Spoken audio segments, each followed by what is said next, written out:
Welcome back to this video. In this video, I'll show you on how to enable Google Gemini AI in Google Message app. Let's get started. The very first thing you want to do is to go ahead and open up your Message app. Then having opened up your Message app, you can see right there that Google Gemini is not active. And for you to enable it, what you need to do is to go ahead and click on your profile icon. The next thing you want to do is to go ahead and click on Messages Settings. Go ahead and click on General.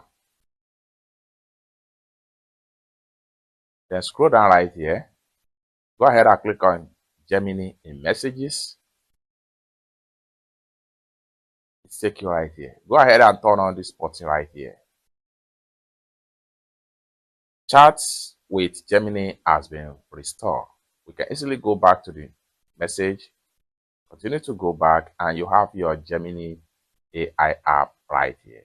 And it's also at the top right here. It's that simple. For more tutorials like this, consider to subscribe. Thank you so much for watching, and I hope to see you in my next video. Bye for now.